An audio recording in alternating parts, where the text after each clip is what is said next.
We're live. Boom. Bitch, it's okay, Smother Truckers. Real quick, first and foremost, I want to give a big shout out to my boy Andrew for hitting me up with this information today, and then a big shout out to Matt for taking the time to come by and speak on this specific subject. Okay, Smother Truckers. Real quick.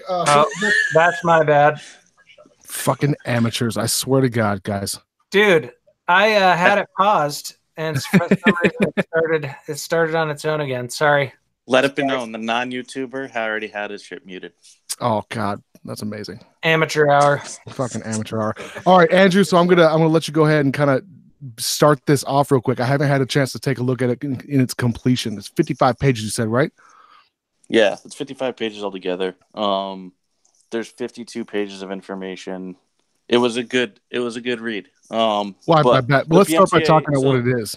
Yeah, the PMTA guidelines came out today. This is the piece of information that we've been waiting for since May of 2016. So May 10th, 2016 is when the FDA came out saying that they were going to be requiring the vapor industry to come through the pre-market tobacco application process.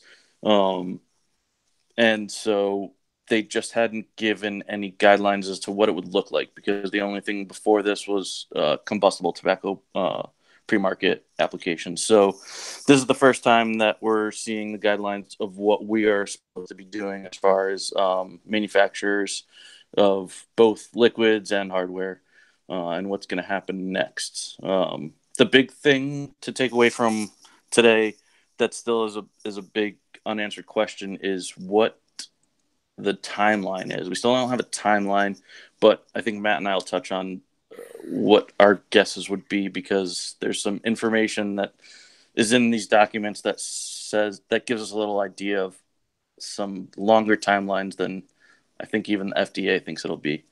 So yeah, we can get into it, but that's pretty much what it is. The guidelines for the process came out today. How much have you delved into this, Matt? I read basically like the first 30-some pages word for word. Then I skipped over a few because I was starting to get bored and like just touched on the key points. But I think that I think that I gathered most of it. I'll say that.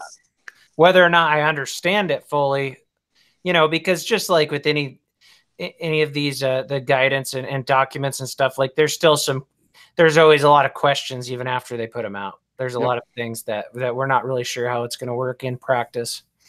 Well, they left a lot of open-ended things, especially specifically going with the timeline, because I didn't know when this was going to be implemented. I remember hearing about this in 2016. I was talking to Andrew earlier today about, God, it's been just over 3 years. And it feels like every time they put something out and then it gets redacted, gets edited, and then put back out, and it's another scare. Where this, I was talking to Andrew, it seems like it's not necessarily a bad thing, because there are some, I don't know if they knew that they were doing this or not, but some open-ended questions left, or open-ended statements talking about using, third-party studies that have already been conducted and finished. I'll give you an example at the University of Minnesota study that just wrapped recently. That's, funded by public stuff or funded by even tuition from college. The manufacturers don't have to worry about spending that money on the study. So if that study were to pertain to their, specific product, they could use that study in their application. Yeah, I mean that's definitely an interesting part. And the other thing that I wanted to touch on that Matt and I have talked about too was this all seems to be coming very closely on the heels of the case of the AAP versus the FDA and the ruling that postponing the deadlines for the PMTA process was unlawful by the FDA. And the court upheld that. And so, I mean, I think kind of as an industry, we thought that the FDA would be appealing that decision. Right. And this document kind of leads everybody to believe now that that's probably not the case. They're probably not going to appeal, and they're probably going to try to appease the ruling of the court. I've heard. Sorry, go ahead. No, go ahead. I mean, I've heard like opinions on that all over the place, and it seems like because I know you and I, that was our first thinking was like, okay, well, does this mean they're not going to appeal then? And then I've heard like alternate viewpoints to justify that people think they still will appeal. So I think it's one of those things that's up in the air, but it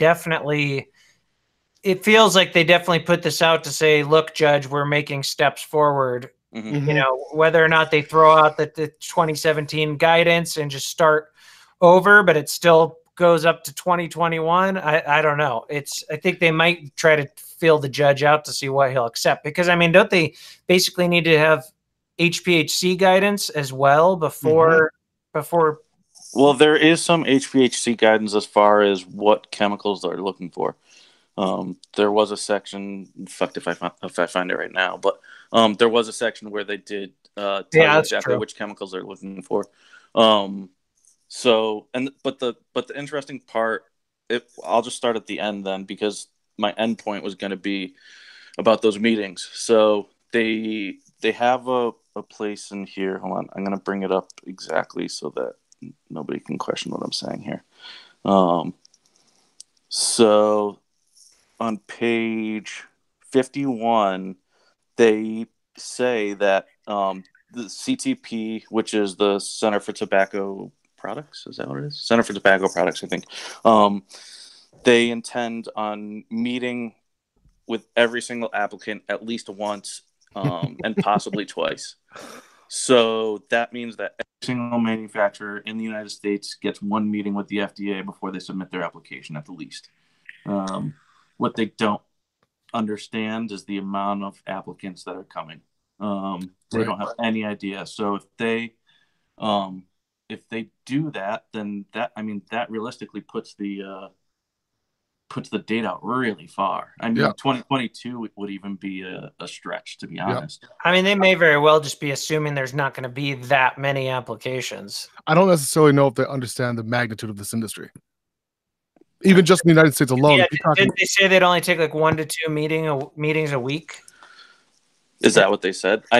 There is a portion of page 51 that says they do intend on upping their employment in that sector to deal with the applications. To deal with the meetings specifically.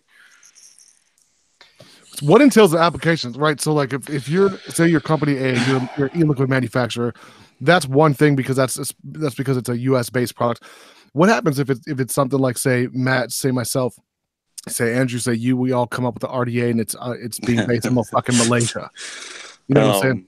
Yeah. So, well, that's a great question. I mean, really what it comes down to is, and they kind of touched on it in this, was the importer. So who's ever importing it to the United States, it's their responsibility to make sure that the application goes through. And how long is there a guaranteed amount of time, like a swift process where day one you put the application in and it's guaranteed to come out at least within 6 months or with a decision? Like TPD compliance, for example, takes 6 months per product approval. Right. Their original timelines, I can't remember, Matt, was it 6 months or a year? They're supposed to like give an answer on whether it's accepted, I believe is what they call it, in 180 days. But then like that, they leave it open-ended as far as when they give an answer. I mean, IQOS took what, over 2 years? Yeah.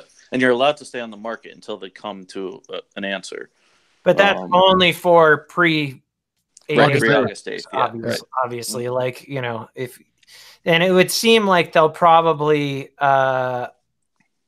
put those product, you know, so for example, let's say I want to come out with a new e-liquid line tomorrow and I put an application in, even if I haven't brought it to market yet. It seems like they're going to go with, I mean, they might just go in order with when they get them, but you would kind of think they would streamline through the pre-8.8 stuff first for all the people that have been waiting for years. Right. Yeah, they don't say anything about like first come, first serve basis. They don't say anything about that. So yeah, I mean, that leads me to believe that whatever was on the market first is what is going to take priority. Off topic, real quick. What kind of scotch were you drinking, Matt? Johnny Walker Blue. That a boy. Okay. What about yourself, Andrew? This rich motherfucker over here. Must be all that Elevate money. I bought one bottle a month ago, and I drink it like very sparingly. I don't drink very often. But that's the most expensive scotch I've ever bought. But I really liked it. I tried it in Vegas, but it won't be something I'll be buying all the time. What about yourself, Andrew? I'm just drinking Bullet because it's good and inexpensive. Bullet's good. I think Bullet's solid, especially for the price. You can get The small bottle is still like $40. The fifth is $32 here. 32. Yeah, that's still pretty spendy, man. I'm still just like, I like expensive beers, but when it comes to alcohol, man, nothing could beat vodka or a super spendy bottle of fucking tequila. I'll tell you what. High-end tequila is good. Yes, high-end tequila is fucking, and people don't realize, like, oh, it burns and it tastes like ass. Not if you get the good shit. Not good stuff, yeah. Yeah, the same thing. So I wanted to talk about that because you said something about scotch. The first time I never had scotch before. I had a Scotch e-liquid come through like 5 years ago, and it was phenomenal. So I assumed that all scotch tasted like that. So I went and got myself a $15 bottle of some nasty shit, and I took a couple of sips. Bro, I had a migraine for fucking days. I shit you not. But I got this big ass bottle of Glenlivet, and I spent like a good amount of fucking money on it, like a good amount. Again, I had no idea what I was getting into, and it was a horrible, dude. It was the worst $140 I ever spent in my life. Yeah, if you don't like scotch, you don't like scotch. Well, I might. I just never had good stuff. Well, if you had a $140 bottle, you have the good stuff, and you don't like it. Yeah, but there's people driving a Lexus LFA. Just because you have a $250,000 Lexus, it's still a fucking Lexus. The thing is, like, I can't, like, with something like vodka, I can't tell the difference between a super expensive bottle and something like Tito's, but I can definitely tell the difference in a $100 scotch versus a $30 scotch, even if they're both single malts. I mean, usually it has to do with age and for vodka, Tito's is about it's the second high end I would go. Tito's is like my favorite, but it's still spendy.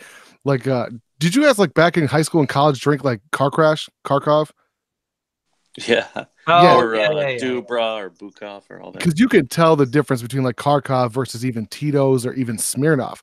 But like a good vodka just won't burn. That's the only difference. Yeah. Won't burn. Yep. Okay. So back to the shit on hands. Sorry, bro. We're gonna go down some rabbit holes. So that my basic question is, like, right now I'm working on this RDA and I've been talking about to the engineer and to like my representative Duke, because I'm not going over to fucking China. I'm just not. That's 2 weeks out of my life, and we've been able to get it pretty close, via FaceTime and shit. So the issue that I'm having is trying to understand how you would release a product, say in Britain, where it takes 6 fucking months. If this goes through, where it's not a pre-8.8 product, how that situation is going to happen. It'll take at least a year. Right. That's that's if you had everything in line tomorrow. And this is going to take, no matter how you go about it, even if you're going to end up using, and we'll talk more about this, even if you go and end up using public research that's already out there, you still need a lawyer to write it up in a way that the FDA wants. So here's a question directly from Matt. And if you can't talk about this, publicly, that's perfectly fine. How long has it taken you, for example, to go from one of your devices to the day it's released? Any one of them, Hermetic, for example. Well, none of my devices have gone through a PMTA. Right. And just like 99.9% of the other stuff on the market, right? Well, nothing's gone through a PMTA, 100%. Yeah. But I mean, obviously anything that's come out post 8.8 is technically, it shouldn't be on the market. Right. But, there's no punishment yet, right? There's no. Well, I mean, the FDA is definitely kind of, they've gone after certain categories a little more than others. They've gone after pods and stuff like that. They haven't ever gone after a rebuildable or a tank yet. They went after one squonker, which is quite odd. But I mean, the thing is make no mistake about it, the PMTA process sucks. Mm-hmm. Right. All Andrew's really trying to say is that it might be navigable for open vapor to get through, some open vapor to get through, but because before this, we didn't know if any open vapor would get through, but we still don't know for sure. Because I mean, the issue I see is okay, you're the first e-liquid to come to market, or to try to get your PMTA. There's not even any FDA approved devices to do your testing out That's of. What I was thinking too. Right. Yeah. And so, and vice versa, if you're an RDA, you brought up a great point today. Yeah, like if you're an RDA that's trying to get a PMTA, there's no coils that are. I was going to say, what about peripherals, man? Coils, batteries, approved. All that stuff's supposed to go through a PMTA. It's all. They do specifically say batteries in this guideline.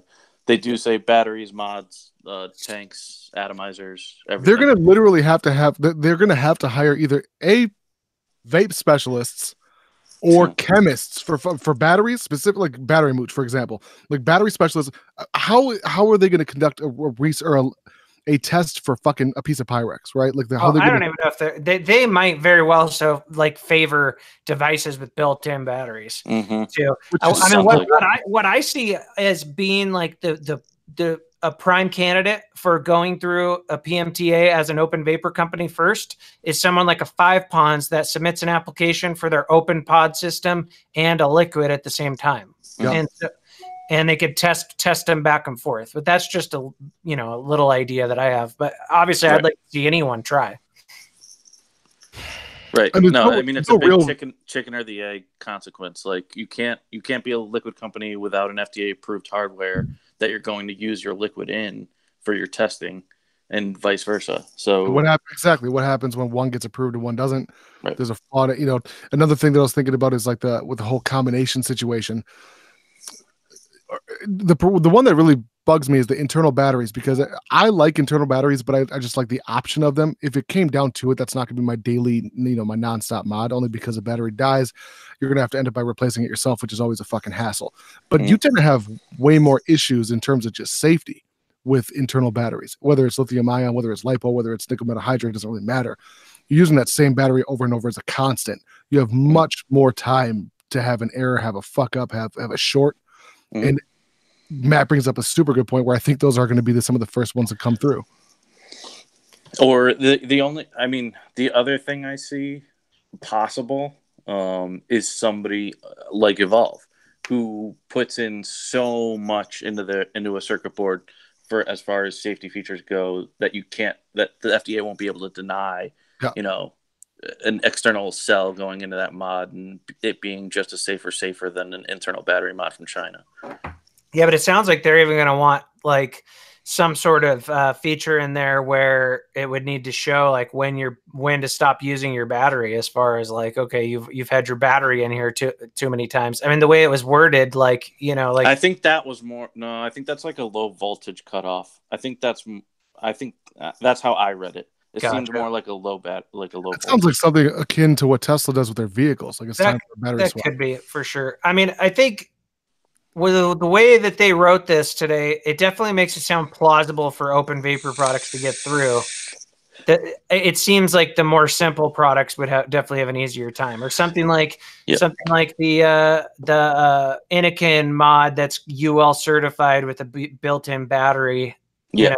Things of that, and a clearomizer, stuff like that. I think if you got a UL certification for your device, the only two that I know of are that Anakin one and then the Joytech AIO. I think those are the only ones so far. And I think you could put that into your PMTA and say, I have this UL certification. This is something that, other industries have used and put through your, FDA processes. So I think that's a great way to go as far as hardware. I think everybody should be looking at UL. There's a couple of questions that were brought up that are pretty solid. What happens when it pertains to THC?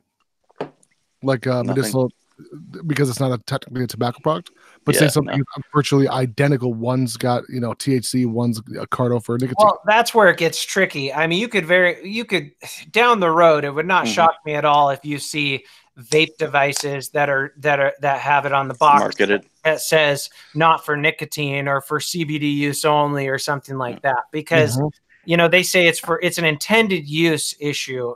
Right. Yep. Just like they say zero nicotine is intended use. So if you are selling zero nicotine in a vape shop and you're also selling nic shots to put in that zero nicotine liquid, then maybe they could say it's intended use and they could try to put that under their umbrella. But where it's the cannabis THC thing is definitely going to be an issue going forward, because vaping in that space has gotten more and more popular.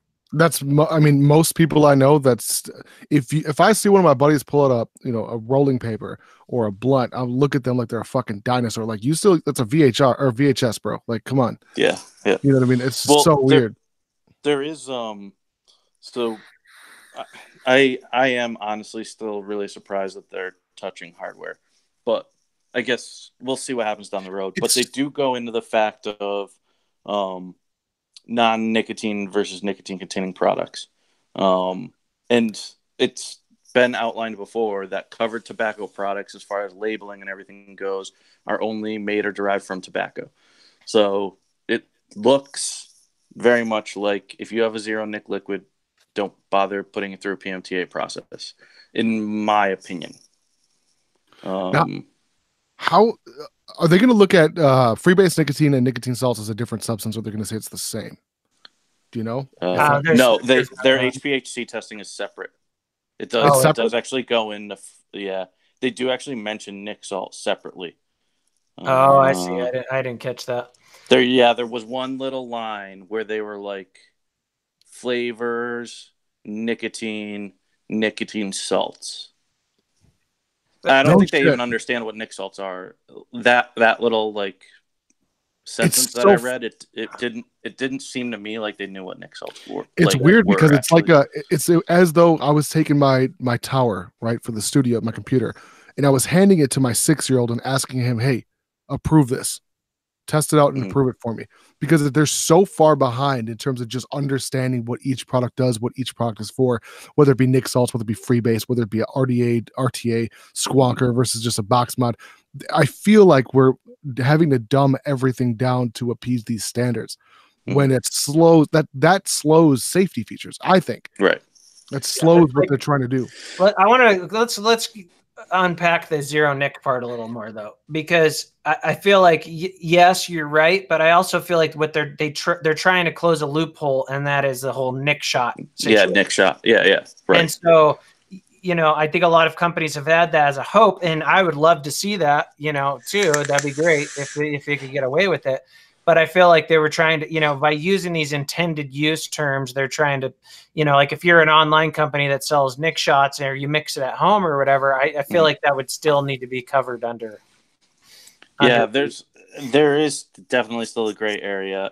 I guess maybe what I'm saying is that your labeling requirements for zero nicotine are definitely not there. Yeah, you definitely don't need this product contains nicotine. Or even made or this product there's an alternative one that said this product is made from tobacco, and zero nic doesn't fall under either, right? So at least for 100% not for labeling. I guess there is still a question of what else, because they do go into flavorings a lot. Like this is something I really don't think that from reading this they're not super worried about PG and VG. They're definitely worried about nicotine and flavorings as far as like HPHC testing goes. And I wonder how hard they're going to be on sweeteners as well. That's nothing. There's no mention of sweetener whatsoever. No, that's kind of shocking to me, because there is some evidence that sucralose isn't great for you. So right. Mm-hmm. How much research is on that in terms of how the body breaks down sucralose versus actual sugar? Because everything there's only one study I've seen so far really on sucralose that gets into depth as far as inhalation goes. Well, it's the issue isn't how your body breaks it down. It's how it breaks down at certain heats. So at higher heats, it can create more aldehydes. Mm-hmm. Yeah, that's just like olive oil. Like if you sear olive oil or any type of oil, if it burns or if it smokes, you don't want to put that shit in your body. So, for example, if you're like a mouth to lung vapor, using something at like 10 watts, or maybe you're doing temperature control at 400 degrees or something like that, it's probably a lot safer to use sucralose than you're a 120 watt vapor that's cloud chasing. Which is funny because usually it's the opposite. The mouth to lungers don't want a ton of sucralose, and the cloud chasers do. Yeah.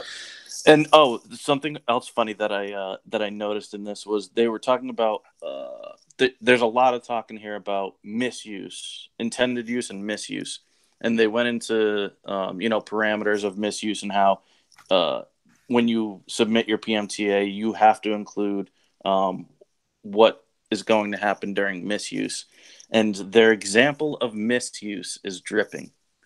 They said, e.g., dripping. Dripping, like specifically like using an RDA. Yep, they specifically said in this that misuse would be dripping, which I find interesting. So the vast majority of flavor chasers would not be able to vape. It makes me think that rebuildable is not a viable option. Because I don't see it either. I totally agree with you on that. Like, I maybe way down the road or something, but I definitely don't see, these first rounds of PMTAs, any kind of rebuildable getting through. Do you see this coming like essentially being another Cuba situation where Cuba's got the highest concentration of still running American classic cars because they were no longer allowed to be imported? So like you're going to have the highest running of RTAs and RDAs skyrocketing on the black market a decade from now. Well, I mean, I think that's going to happen regardless. That there's going to be a pretty heavy black market, which like there is now, basically. And even if they shut down certain retailers and distros from having it in the States, people will then order those types of products from overseas. It just takes a little bit of labeling. I mean, look at eBay. You can't technically sell vaporizers on eBay, but when you call it a piece of art or an engraving device, or just they sell AR lowers on eBay as paperweights. Yeah, as paperweights, yeah. Like it's pretty fucking. And as far as I understand, right. And as far as I understand, no one's ever been actually prosecuted for shit like that. Nope.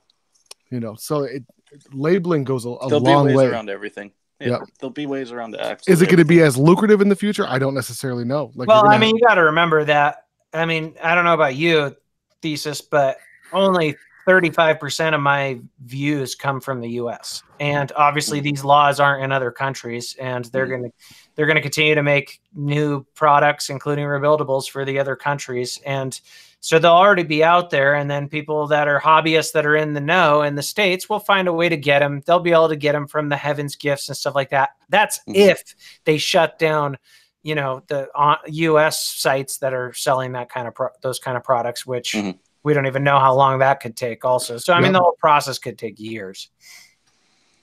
It's funny because I remember in 2015, 2016 time when we were saying the exact same, it's going to take years.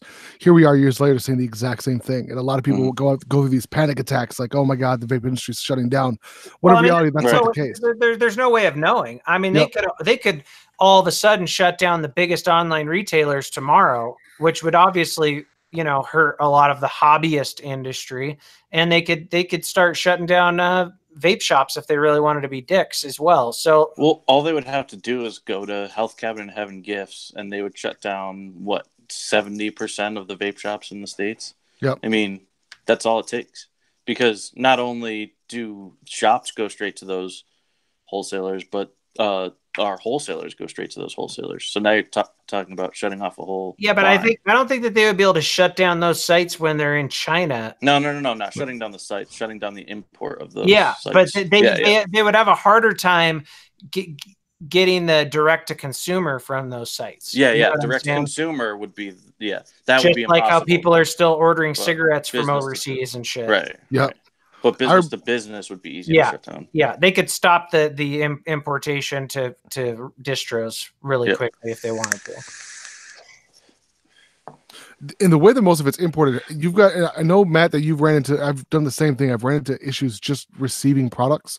So like if I'm not home without my ID, like I can't accept delivery like from either, whether it be UPS or FedEx or DHL even, with vape products specifically.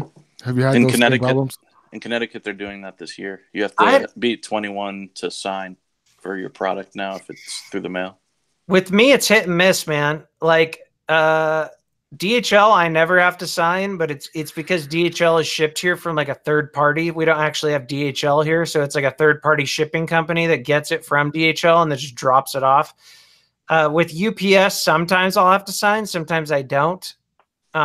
So there's not like any rhyme or reason. UPS always tries to charge me though. They'll try to charge, like there's some kind of import tax or they try to charge. Yeah, they try to put the tariffs on me, even though it's supposed to just be a sample. But because the companies will put a value on the ticket, then they try to charge me that percentage off of that. Asmo has sent out a giant box that was worth untold hundreds, and it was, I think, on the piece of paper it said $4, so I ended up by paying something for it. But it was still, it's still something. And a lot of the import stuff kind of just it bugs me in terms of just like well, hold on, back real quick. I'm curious about the website thing in terms of just like blocking or us like direct to consumer access to like Alibaba, to Heaven Gifts, so on and so forth from across seas. would that have to go through some sort of like, think about it, like China's got Facebook blocked, Twitter blocked, all that stuff. They have their own version. Is that something we could just bypass via proxy? Well, yeah, if you had a VPN, of course you could get through. Right. But, I mean, a lot of people have. But I don't think it's legal for them to block websites in the U.S. Matt, That's what That's what I'm saying. We're trying to. I think it's Fine. illegal. Yeah. No, I'm pretty sure it's illegal. Isn't that all under that act that they just tried to overturn?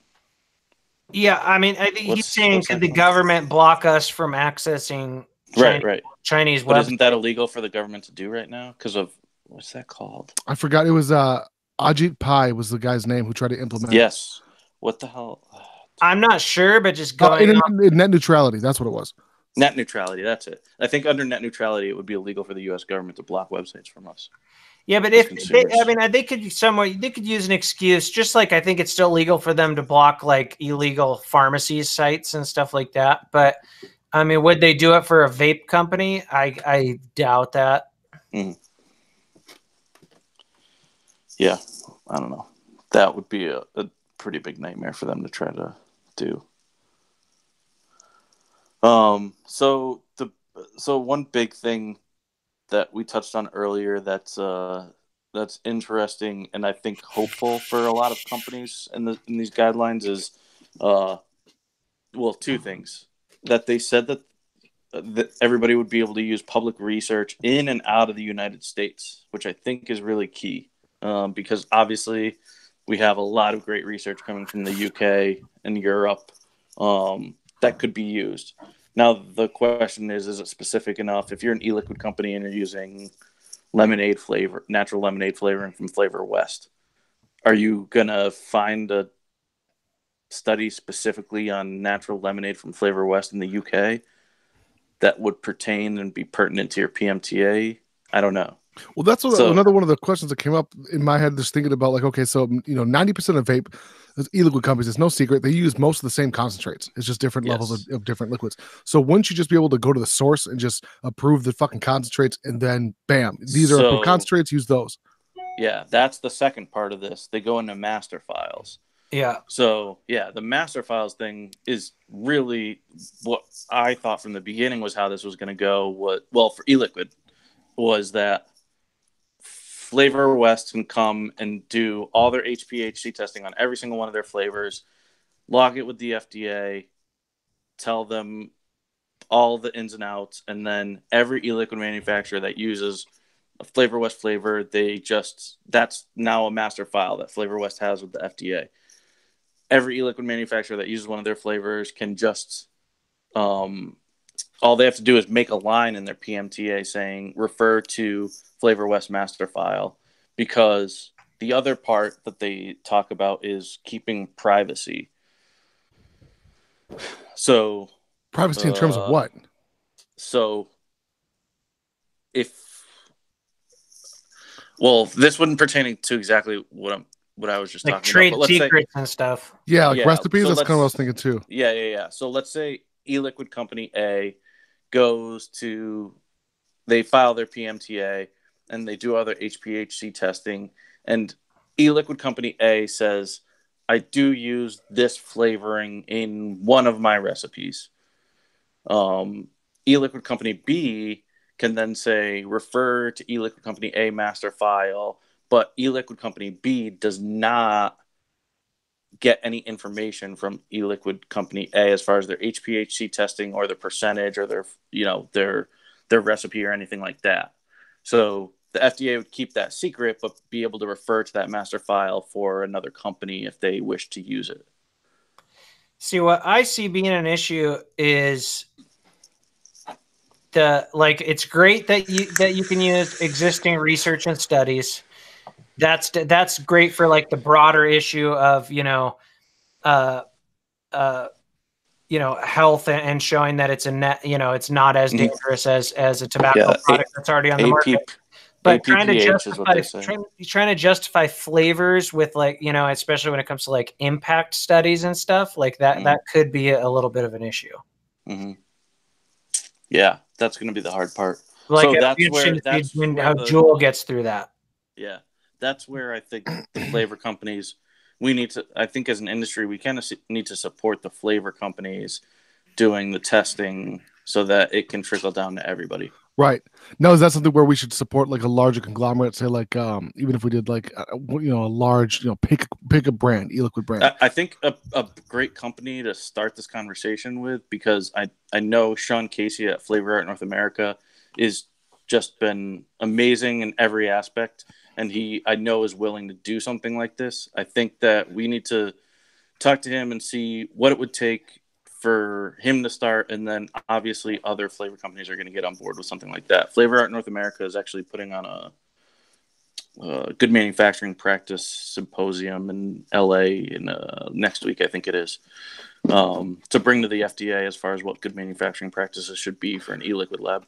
Right, that's a pretty open fucking definition that they have in that. Did we touch on that already? No, there's literally nothing in here that says specifically what they're looking for in a lab or cleanliness or anything like that. They're looking for standard operating procedures, and but there's nothing about, we talked about this in us about, there's no ISO certification that is necessary or anything like that. There's a lot of labs out there who actually who've taken the liberty to get themselves up to the point where it's almost pharmaceutical grade. I couldn't tell you the names. I think Creamy was one of them back in the day that I remember them doing a walkthrough of their actual lab. That had it, ISO 8, whatever. I don't remember the actual terminology, but ISO something, where they're in full blown hazmat suits, and then they go through a specific door, a clean room, and then they go through the actual clean room portion. Right. Things like that where companies were already taking measures to prevent it. Little did they know that it was going to take a fucking, half a decade or a decade to get through. Right. By the time all of this stuff comes through, their clean rooms will probably be obsolete. Exactly. So that's the unfortunate part of the whole thing. Yeah. If you're ahead of the curve, you're behind. Yeah, exactly. Because now you have to start over and spend all that money again. Yeah, it sucks. Especially back. Fuck. It's so difficult to tell. It's super difficult to tell where it's headed because, like you guys were just saying, a couple minutes back, like it could be tomorrow. You don't know that. We don't know that. And it's going to be interesting to hear some of the opinions that are going to come out. Because a lot of the trade groups are saying, hey, we're going to release our opinions in the next couple of days. Azim, I think, is going to be putting out his opinion on it. So it's going to be interesting to see what other people think on this as well. While it definitely, the guidance here made it clear, there's still a lot of unanswered questions to me. Right. They could have another 55 pages on what a clean room is supposed to be. Period. Yeah, well, exactly. not just that, but just like how strictly are they going to enforce things? I was talking with Andrew. I'd really like to see a company, just because there is a blurb in there that talks about how Andrew pointed out that they could see a product getting through only on existing research. Yep. So throw somebody to the wolves. Let's see if we can. I'd kind of like to see a company just fucking do a bare bones PMTA, throw it out there, and see what they get called on, or if I already talked to a buddy of mine who has unfortunately a dead company, but did his FDA registration all the way up through ingredient listing. And I just talked to him today to see if I can get his FEIN numbers, just to throw a phony one through with some research that's already been out there.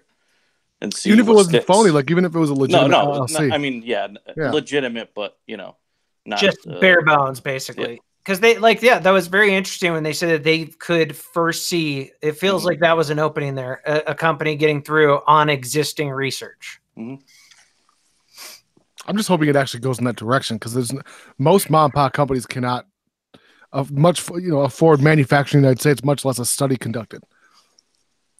Yeah. Well, you'd think FDA would have to know that, if they let a couple e-liquid lines through, that's going to open the floodgates. Right. And do they want that or not? The e-liquid part, I think, is actually going to be more comprehensive. I think a couple hardware companies that get through would open a bigger floodgate, whereas because there's so many flavorings and flavor companies out there, that the e-liquid portion is going to be a little bit tougher, even after 100 SKUs get through. Yeah, for sure. The hardware, there's a lot of variables too, though. They might try to say pull some shit where unless there's temperature protection completely on everything, then you can't even use it. Like you can't even have a variable wattage in your device because of the threat of dry hits, which would get, create aldehydes or whatever. Because they made there's some remarks about TC in there as well. So I don't know. That's the thing is like, we just don't know how strict they're going to be with these applications. They did say something else that was good. You can package your SKUs. So let's say they actually brought up, you have 1 through 24 milligrams. You can package that all into one PMTA and just use, as long as it's, the same flavorings and recipe, you can just use a medium high or low, medium, and high nic strength HPHC testing. So you don't have to do every single milligram HPHC testing, but a 1, a 12, and a 24, and that's good enough for them, they said. So that's interesting. I like that too. So it's not all bad, in other words. Right. I don't think this is far from death. This is far from what? Just far from the death of the industry. Yeah. Well, I mean, yes, it's not the death. I guess, like, make no mistake about it, though, the industry as we know it, if the only products that were on the market were, like if they enforced and post 8.8 products and they started shutting everything down and we could only be vaping products that pass through PMTA, it would clearly wipe out a very good portion of the industry, including a good portion of the shops and stuff that might not want to only carry, one starter kit and a couple of pod systems. Yeah, no, vaping will never look the same. I think mech mods are a thing of the past. Yeah, I don't know mech mods. As far as commercially available. If you break it down into like, even if you did like something like this, like just a regular PWM box mod like that, I mean, you're gonna always be able to make that. Hobbyists will always be able. It's just it's too easy. It's literally just a connection with a filament inside. That's all it is. It's basically a super rudimentary light bulb. It's funny you bring up PWM. There's a sentence in here that mentions like batteries and battery safety, and then goes into the fact of explaining whether or not your device is pulse width modulation or not, or direct current, which I thought was that's weird. kind of a bizarre distinction to make. Yeah. Why? I don't know. I mean, I could speculate, but maybe just pulse width. You could cheat a higher voltage out of something with a pulse width. A higher temp? Well, a higher voltage. Because pulse width is peaking at a higher voltage. It could peak at a higher voltage than is nominally available by a battery. I wonder if they'd want to maybe get rid of pulse width. Another thing they talked about that was interesting was like amount of aerosol to and like airflow, like talking interesting things about airflow and aerosol, which makes me wonder how hard it would be to get a cloud chasing style device through. Yeah, they mentioned the availability of nicotine in smaller vapor production devices as opposed to higher nicotine availability in larger vapor production devices. That was weird. There does seem to be something against cloud chasing. It's the look of it. I've said this literally since day one. Like, I wish people wouldn't fucking blow a giant goddamn cloud in a fucking mall. That's kind of like when I see that, I get so angry. Like, dude, like it's such a bad look. Like, pop out an Enjoy, pop out a Zooer, pop out a pod system, a fucking Pasito, whatever, and blow it down, down into your left, down into your right. That's what I do. You know what I mean? Even at my kid's soccer game, like, hold it in, blow out nothing, or use a V stealth. There's so many different options if you're really having a nick fit. But to blow clouds in a public area, bro, you're just looking for attention. Unwanted attention that we don't need. Yep. It only hurts everybody. Right, and especially if you look young. I have a homeboy that's 20 years old or 21 years old. He legitimately looks like he's 15 years old. And he's a tricker at different cloud comps and shit. And the motherfucker just has zero respect when it comes to being out in public. Well, but I mean, also, like, if you put yourself in the FDA's shoes, I don't think it's just that, like, oh, it looks, they look at all these punks cloud chasing. Oh, no. In my mind, it's just like they probably think this isn't necessary. Right. For a smoker to transition. They don't need to go to something that, is 110 watts that blows out massive clouds. Which is true, but that's the same argument as why do you need more than 10 rounds in a magazine? I don't, but I have them. You know what I mean? I've got drum mags. I don't need them. They're just cool to have. Just like don't get me wrong. I enjoy direct lung vaping a ton. I'm just saying, like, it seems like they might prioritize mouth to lung stuff more. Something that I think that isn't addressed a lot is a lot of companies will say, like, they'll kind of be out on this limb saying, if you didn't smoke, then don't vape or don't start vaping. At the end of the day, that what we do is so much safer, and it's not emphasized enough. So much safer than smoking. I don't want to quit vaping. Like, I enjoy the hobby of it. I enjoy vaping. I like the throat hit, even if there was no nicotine. Like, I'll get throat hits off of certain lemonades and stuff, different citruses, and I enjoy it thoroughly. And I don't see that as an issue, because if it's that much safer than smoking, there's not necessarily a long-term, hardcore effect like fucking lung cancer and stuff. So I feel like when you say, it's not necessarily, it's 100% true, but at the same time, there's ways around it. There needs to be ways around it, because I enjoy the fuck out of things like cloud chasing, rocking a Goon 24, just murking it. Like I said, it'll be very interesting to see how many vaping devices try to just put on their box, not for use with nicotine, just to see how long they can get away with that for. Have you guys both tried the Aromizer Light, by the way? No. I have not. Oh my God. So I've been adamantly against the Aromizer Light the Aromizer whole line. I've never had a good vape off one. I had one good vape off of one, and that was the RTA, the Aromizer Plus. And it was the very first build I put in there, a dual coil, a couple years ago. And it was phenomenal. I could never wick it the same. I could never, ever, ever get it. I couldn't even finish the review on it because it would just spew liquid, and it was burnt. No hot legs, no hot spots in the coils. This is not only the first time I've ever had an Aromizer that was good, but I am thus far right now, this far into 2019, deeming this the best restricted direct to lung RTA I've used this year thus far. Oh, it's a restricted direct lung? Yeah, it's supposed to be an MTL, which I doctored points for in the review, which will drop tomorrow. But this, I'm being dead honest with you guys. My boy Josh bought 2. After he had the first one, he's like, fucking, I'm buying more. It's that solid. So if you guys haven't had a chance, check that bitch out.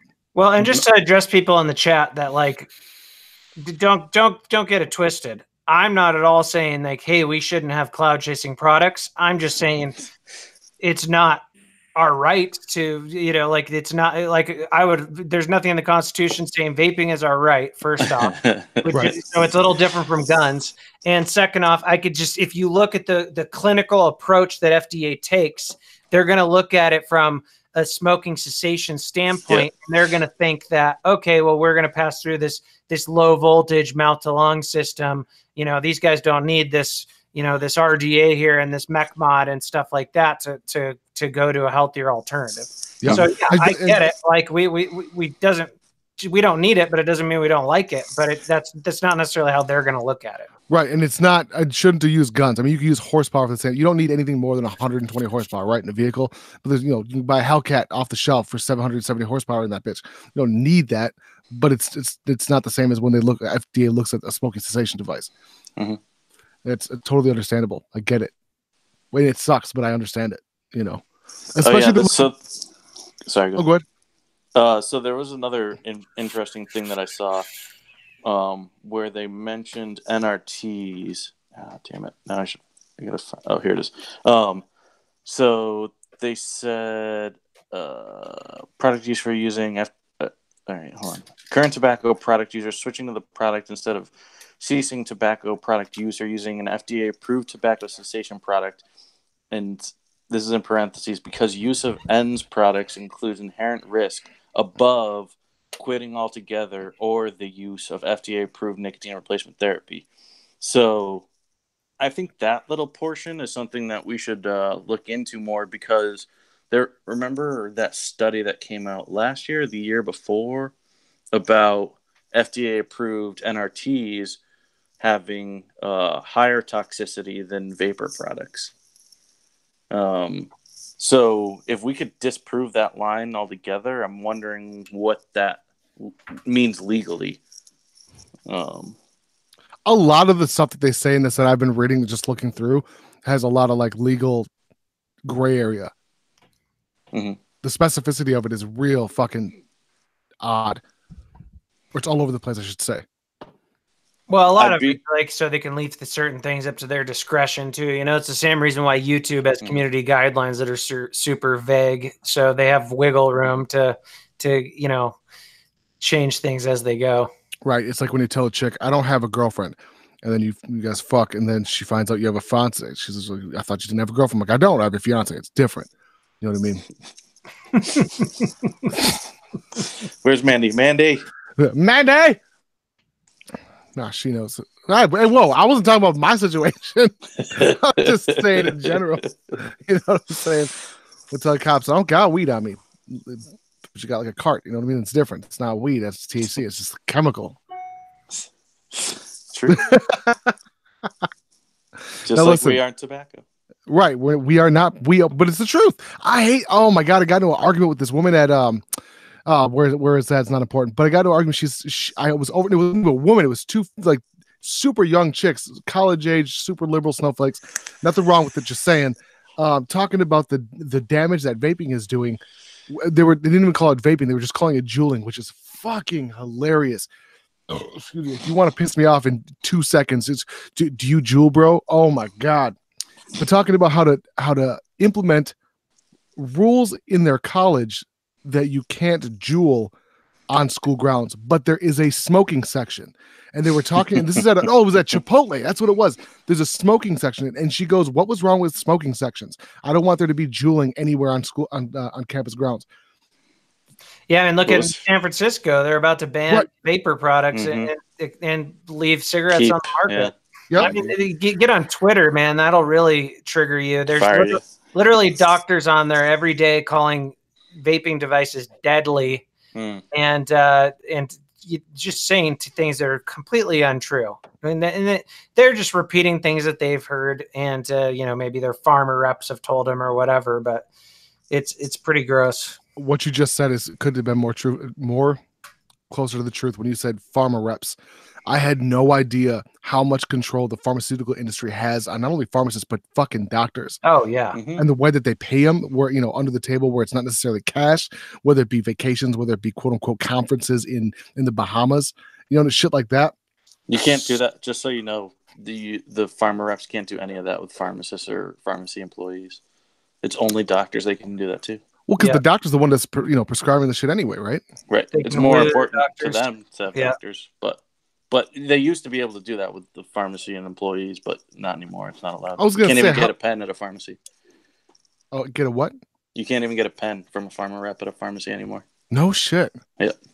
Which is so weird that they crack down on that, but not doctors. When doctors are who matter, so they're the ones that write the scripts. They're the first line. Pharmacists can't do it. Yeah. I think it was back in 2015. I talked about my doctor, and my doctor is super careful on me mentioning his name, but he's a hardcore vaping proponent. He's one of the, I can say this much, he's one of the heads of the Mayo Clinic, one of the head board members. And he's gotten a lot of them on board, and now at two of my clinics. It's the same, under the same umbrella. But at both of them, they do not consider vaping smoking. And it's very clearly defined. It says if you use, and this is on the paperwork, I actually just did the shit this morning. If you use a vapor product not considered smoking, I know he's the one that implemented that specific, language in that piece of document when he filled out the paperwork. It's awesome. It's super awesome. So there are doctors out there who are not only on our side, but either vape themselves or are former smokers who think vaping is an excellent way to kick the habit. My mom's cardiologist said the exact same thing. When he told her, I tried to get her to quit for a long time via vaping. She wasn't about it. The cardiologist said, choose your leg or choose smoking. He's like, your lungs are fine, everything else is fine, but we're going to have to amputate if you continue to smoke, because I'm not going to remove this, whatever the fuck that blockage was, more than, once or twice. Otherwise, you can't cut your leg open that many times. So, of course, she came home and she started vaping. They did the surgery about a week later. 6-month checkup, year checkup, 18th month checkup comes up, and he goes, whatever you're doing, continue it. And that's phenomenal. And then she told him exactly how it was. She quit cold turkey that day. She called me up. She's like, she's still stuck on her piece of shit Vape TO wall crawler. and I will get her off of that thing eventually. I want to get her on a pod system, but she doesn't like the tips. She likes the old school Nautilus tips. Well, get her like a pod system like this, where you actually have like a true tip on it. I gave her a Smo Ampacito. I gave her the Frenzy. I gave her the Orion, even the Q. She's like, nope, the tips are dumb. I'm like, all right. I love the tips on this Glide tank. Is it curved? No, but you can use the 510, can't you? Yeah, you can use a 510. So there's fire a bunch of Nautilus tips. Yeah, I want to try the new Nautilus, man. My boy Avalanche showed me. Doctors that are pro vaping as well. A lot of them are like research doctors, people that have actually like taken the time to look into it. But most doctors don't give a fuck. They're too busy. Yep. They just regurgitate things that they already hear. So they see. They do like 60 hours of continuing education a year. Like, that doesn't mean anything. The cool part is the reason why my doctor gives a fuck is because he's an addiction specialist. Exactly. And I see an addiction specialist because like we were talking about earlier before we came on, I used to be on opioids. So I still go like once a month, and he's for harm reduction. He even with cannabis, like he'd even, he'll talk about it like, he's not like, yeah, everyone should be smoking pot and vaping, but he definitely sees the advantage for those people that were unable to. He'll say it's still an addiction. It still affects that part of your brain because there's, But addicts tend to transfer addictions, whether it be good or bad. Whether it be good to working out, to walking, to running. They go to exercise or some food. You're still getting dopamine. Yeah, one of my biggest addictions. I know it sounds dumb. Like I keep bottles of hot sauce in the studio. Like I like extreme heat to the point, like if any of my friends like try my ice, my 24 milligram liquid that I use in this tank, the throat hit on it is so harsh. Most people like just cough immediately. My hot sauce is so hot. Most people like genuinely get hurt from it, but like it kicks in that dopamine in my brain. When I start, I literally cannot stop. I will drink Tabasco to the point where, but it's not necessarily a bad addiction, but it's definitely addiction, that dopamine factor or those endorphins that rush through your brain. Whether, running, marathon runners, it's hard, man. It's super hard. You look at like legalization of drugs, and I'm a 100% for the legalization of all drugs. Meth, fucking heroin, the hardest of hard shit. Where like in Portugal, you can go to a methadone. Well, you can go to methadone clinics here. But you go to Portugal, you can go to Norway, you can go to different countries where it's legal heroin. You go in, you tell them how much you took on the streets. Yeah, in Portugal they have safe houses. Safe house, yeah, and most of them help you find gainful employment, so on and so forth.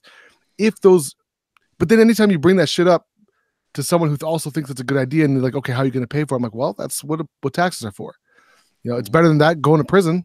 Well, the problem is there's a lot of incentive to keep people in prison as well because there's money. There's very strong lobbies in the private prison sector as well. Oh, 100%. Even though it costs our government a lot of money, but yeah, I mean, I'm with you, but it's going to be an incremental change. Oh, for sure. It'll be interesting to see what happens in Denver with psilocybin. Yeah. Psilocybin mushrooms. Yeah. Not only that, but the tax, I couldn't. It was a couple years ago that they had such a surplus that a lot of the citizens got money back. Yep. Yeah, you look at the success stories like that, and then of course people out there like, oh, but you have this much more, DUIs or DWIs, whatever it may be. But at the same time, the good that it's doing is so far outweighing the bad. It's hard to hear an argument against it. Also, the other part of that whole thing is what are they considering DWIs? Because they're I was just watching a documentary about this the other day. Their blood THC levels are like 3 nanograms or something, and it depends. For some people, 3 nanograms is just their baseline every day, like 10 nanograms baseline every day THC level because they just smoke from the time they wake up until the time they go to sleep. And I never thought of that. That's not impairment. I never thought of that. For the one-time user, 3 nanograms is baked out of their cords. That's me. Yeah. If I look at a cart wrong, like I remember one time I plowed. This is actually recently. I had one hit, and I plowed for 45 minutes, and I went to back up into my garage and hit an apple tree on the side by side, and I looked to see my beautiful plow job and realize I never put the skid down. So that's one hit. You know what I'm saying? So like, I'll never do it again. But that one hit for like my cousins, I put my cousin down. Like that motherfucker will put 2 blunts to the dome piece and be just fine. In fact, when I see him sober, like not high, I'm like, "What's wrong with you? Are you okay, bro? Like, how's life? Like, you look like you want to commit suicide." You could probably make some of the same argument for alcohol too, though, right? I mean, yeah, no, absolutely. Because I drink once or twice a month. When I'm at a 0.1, I definitely feel a lot more impaired than some alcoholic when he's at a 0.1. But here's the issue: is that THC stays in your blood for so much longer than alcohol does. I mean, you're talking 24 hours versus 24 days. Yeah. So they definitely need to get better with the testing. Yeah, there's definitely testing that needs to be done. I was watching some documentary where like this police officer had the most like DWI arrests for marijuana, and that was what he went after. And it was like, okay, well, that might be an inflated number. When you say oh man, there's so many inherent issues in terms of testing, because I know like my tolerance to alcohol is like, it's pretty low. I could have 2 beers and I'm solid for like an hour. You know what I mean? With that whole point. What is you're in Montana, right, Matt? Yeah. And I know that there's laws there that it's perfectly legal as long as you're under 0.08 to have like an open can in your cup holder. I'm not. It was when I first moved here, but I think they changed it. But don't quote me on that. I feel like they changed that in the last few years. But yeah, when I first moved here in 2004, it was perfectly legal to have like a road beer or something. Right. A road pop. As long as you weren't over the limit. At the time, I think the limit was 0.1. Now it's 0.08. But I want to say they changed it because there's been a lot of drunk driving deaths in Montana. And you guys' population is so low, you guys can keep a lot of different laws that are probably a lot older, right? Yeah, but it's definitely there's like over 1 million people here. But as far as laws go, though, I mean, it's pretty libertarian with a lot of things, but I would say like, stuff like drinking and driving, like they're pretty up to date now. I love my favorite laws of the Montana gun laws because Minnesota is like a really close second to you guys, but like a lot of the DIY shit that I've seen in Montana is pretty fucking epic. Yeah, I could go buy a gun as fast as I could get a cheeseburger. Me too, but the difference is I have to have. I'll cover this shit up. I have to have a permit to carry, but if you don't have the permit to carry, it takes usually 3 days, unless it's a shotgun or a pistol. See here, you go in, you pick out, okay, I want that Glock. They call whatever the FBI number is or whatever to make sure that it's okay. Whatever that line is, I forget what they call it. And if it's good, like you buy it and you walk out right there with it. Oh wow! They don't even what? There's no waiting period. What about the background check? If like it's at a That's DFL. what it is. It's that line they can call some line. They put in like your social. Yeah, that's the same here. I think that's the same most places, right? They do it. They're like right in front of you. I mean, it's been a couple years since I bought a gun, but they do it. They're right in front of you. Like the last gun I bought, I was in and out in 15 minutes. Oh, Jesus. Fuck. So here's the deal. So like my permit to carry is a schedule. I think it's schedule 2, right? Schedule 3 is fully automatic, but which is I would love to have, but it's a $10,000 entry fee just for the application. And then the least expensive weapon you can purchase is around $10,000-$15,000, which is just. Do you know how big of a lift I could put on my truck for that money? Now, if you want to get a carry permit here, then you have to go take like a 2-hour course, and then you get the carry permit. That's same here. Yeah, it's and they just the law was passed 2008 now, where you don't have to, if they wait more than 30 days to actually send you or for you to receive your card, you are automatically have it. Period. Like and it's you guys are so much better than Connecticut. Well, we're pretty backwards, dude. It took what 3 years for us to finally get suppressors back. So now we finally have suppressors again. You can open carry here without any permit. I don't understand that. Like, and look, I love guns. I've got many of them, but the open carry without a permit blows my fucking mind. Because South Dakota, North Dakota is like that too. Yeah. But that's really for like the cowboys that walk, like most of the time they're the only ones I'll ever see open carrying that maybe work on a ranch and they have a pistol there that they always have on their side or something, you know? Yep. Or not a pistol, I'm sorry, a revolver usually. Yeah, so, I just got my revolver recently too. And so, you know, you rarely see, you know, the average guy here open carrying, but you definitely like, I'll go to the grocery store and I can see 5 guys where it's like printing through their shirt, you know? Right. One of my buddies tried to make he does leather work and like seamstress shit, which sounds like a chick job until you see his badass gun holsters. But he made me a holster for my Mac 11, and I wore it once. It's a shoulder sling, and he made one that's like in the pants. Now, mind you, my Mac 11's got a suppressor and a 32 round Glock magazine, and it looks like someone. It looks like someone is smuggling an L-shaped beer like this underneath my shirt. But bro, what I was going to ask you about Montana, is there any limits on anything, like in terms of what you can own aside from like fully automatic? Because you can DIY the fuck out of shit there, right? Yeah. Let's Google this. I don't think for all the guns that I've ever wanted, no, but I'm not big into like modifications and stuff. I like Glocks. I'm not like a diehard or anything, but let's see. I think it's when you have a success like with any weapon that's my brand of choice because it's good. Mine's always been Smith & Wesson until I got into custom stuff. MPA Defender from Georgia, like that defense company. That's where I got my Mac 11, and I'll never buy a non-custom from them. They're fucking amazing. I remember one of my pieces of sheet metal, and I dropped the corner of it. I sent them a picture, and they offered to rebuild that or to take it. It would have taken probably a couple of months, but rip it apart, straighten that sheet metal out, and be done. It was awesome. MMPA Defense, I think is what it is. MNP Defense. Wait, is that who does Smith & Wesson's? MMP? MMP is just military police, is what the Smith & Wesson's version is. Yeah, that's just what MMP stands for. That's their here, I'll Google it real quick. Mac 11. It's called it's called Masterpiece. That's why it's MP. So MPA. Okay.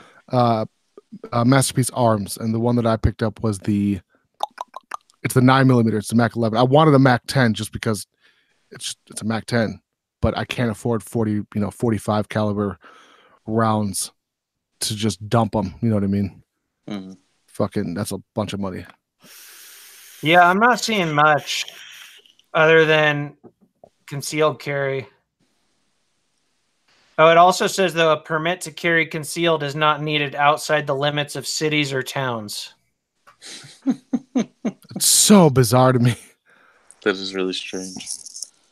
Because like open carry, I do it just to exercise the right every once in a while, but it's just with a little Ruger, little 380, and you can barely see it anyway.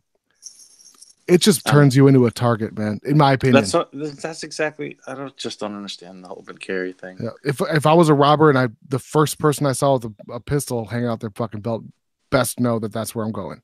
But yeah, there's no registration or permit. The only permit needed is for concealed. Where are you originally from, Matt? Seattle. Oh, I could see that for sure. How old were you when you went to 2000, or when you moved there in 2004? I was like 23. Why? My ex-wife was from here. And then How old are you? I'm 37, dude. Shut the fuck up. Yeah. Shut the fuck up. And then like when we got divorced in 2008, I had plans to move back to Seattle because that's where, a big portion of my family and friends were. But then I was bartending at the time. I had a construction company. Construction took a shit. 2008 was a bad year for me. It took a shit, so I lost my company because of the crash. And then was going through a divorce at the same time. And then I was bartending, about to move back to Seattle, and then I knocked a girl up that I was not super serious with, and that's how my son came along, and so I ended up staying here because I wasn't gonna leave my son, obviously. Do you like Montana? Yeah, I do now that I'm older. have kids and shit. You know, Right. like It makes sense in your 30s, not in your 20s. Yeah, it's chill. Summers are great, just really long winters. I know, dude. You and me. Well, Connecticut seems pretty fucking similar us to Minnesota too, except for you guys are closer to the water. I bet you guys have a lot less snow. No, where I am. Oh, in Connecticut, yeah. Where I am, we get a ton of snow. It's that lack of snow is really only maybe like 10 to 20 miles away from the shore. Everything after that's a shit show. And it seemed like it'd be a little bit warmer there because of the ocean too. Yeah, again, it's that like 10, 20 miles away from the shore that it makes a difference. Right. After that, it doesn't make a difference anymore. How close you are. I suppose, huh? Yeah. It's weird. Like, so I've never been to Montana. I want to go to Montana only because like I don't like people, and it's just the truth. I'm not a fan of. Hold on. Let me take that back. I've got my second neighbor I've ever had in my entire life. I really enjoyed, and now they're fucking moving out. He called, and I thought he beat the shit out of his girlfriend, and because she sent a picture to my fiance, it was like, all right, it's happening with her car packed, and I thought, fuck, we're gonna have to split custody on our neighbors. You take Brittany, I'll take Tyler. Kind of a deal. My neighbors just got divorced. No, they weren't divorcing. It just turns out they were moving. Yeah, so it was a great day. It was awesome to find out. It was terrible, but good at the same time. But other than that, like I just don't like having people around me. Do you live in the city, Matt? I love visiting cities, you know, like I go back to Seattle a couple times a year. I like going on trips and stuff, but I definitely like to be able to come back here and just chill. But like I live in an area that's still, you know, like my county's still like 90,000 people. So like, you know, my neighborhood, you know, they're like half-acre lots. So I still have neighbors. You know? Right. But if you wanted to, you could just go for a walk for 10 minutes and just for sure. You can get lost really quick. Yeah, that's the type of shit I enjoy. I'm right in the middle. Like, well, not just been in my house. Like we have neighbors on top of each other, but it's by no means like city or anything like that. But I'm right next to Hartford. Your area seemed really calm. I enjoyed the fuck out of it. But it's not like where I have to go 20 minutes or 30 minutes to get to the store. I'm literally like 5 minutes away from 3 different supermarkets. You know? If we were thinking when we bought the house, we got the house for dirt cheap for this fucking house, so we almost had to take it. But we have none of the convenience of the city, but we have a small apartment complex that we'll just call real different. Hood. Real hood, transplanted real, like they took in like, you know, Katrina victims a few years ago. Then they took in like Houston victims, which is fine.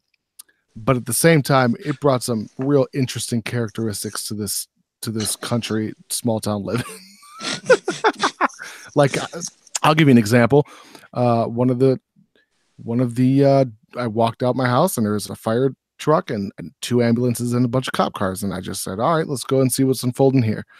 And turns out she ran her husband's head over with her Cougar. So yeah, you know, things like that we tried to move away from, because I'm a country boy at heart. I'm red Mexican, and it's great because no one ever complains about, you know, loud trucks and 4x4 and side by sides and dirt bikes and shit. At the same time, I'd like to get out of my fucking driveway without a cop car. You know, just when I was a kid, like because we lived like in the city, and then we came home from church one day and there was cops parked across the street because it was like a drug dealer's house across the street. And we looked at our house and there was a fucking bullet. There was a guy shooting, I guess, when we were at church. There was a fucking bullet hole right where my sister's bedroom was. Holy shit. And so in Seattle, like, is looked at as a pretty chill area now, you know. It's got its problems, don't get me wrong. But back in like the 80s, like it wasn't like the gentrified, you know, coffee yuppie type of city at that point. Like it was a fairly poor area. So then we moved. So pre and post Kurt Cobain, is that what you're saying? Yeah, right. Pre-90s, it really started blowing up and getting cool. You had grunge, you had, you know, tech, Microsoft and stuff like that, and Amazon later. You had coffee, you know, Starbucks. So it was starting to get trendy in the 90s. But before that, it was just like a working class town, man. I'm like, you know, it's crazy now going to some of these neighborhoods that were just the ghetto 30 years ago, and now the houses are over $1 million. That's like here in St. Paul. So like, I'll give you a good example. Selby and Dale was all like straight up just the projects. It was just projects. That's all it was. Now it's all high-end ass like boutique clothing stores and like lofts and shit. You couldn't afford to live there. Like it's fucking $10,000 a month rent. You're not even purchasing a loft. You're renting the loft for $10K. It's nuts how fast shit changes like that. Yeah. And then like I moved back. So we moved to the suburbs and then I moved back to the city after graduating high school and stuff. But I don't think I could live there now. No, back in the day, like I loved the city. It was fun. It was great.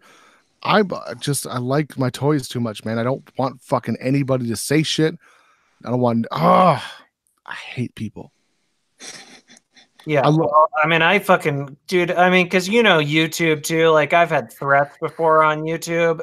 Like I have cameras outside my house and shit. Yep. And I have weapons. And so like now if I see some dude that's even fucking walking up my driveway like that, I'm like sketched out by it. I've got the same similar situation. Mine was I'm hardcore into RC cars, and my custom built from the ground up took me 3 years to build that Baja. And it's not the money, it's the fucking time. Like it's just I had to source all the parts and get them like machined and shit. And it got stolen out of my own garage. I had alarm system, didn't go off. Whatever failed, I don't know what. Never found the dude. I've got the paperwork to send it in for insurance. But after that, I learned my lesson. I got those the cameras that once there's motion detected, it does that boom, boom, boom on my phone. Yeah, we have the Ring. Yeah, that's what the fuck. That's the front one. Yeah, the Ring, and then we got one, just a bunch of like generic ones from Harbor Freight that just records and dumps it every 7 days. So it's, although I've caught more deer since then, more than anything.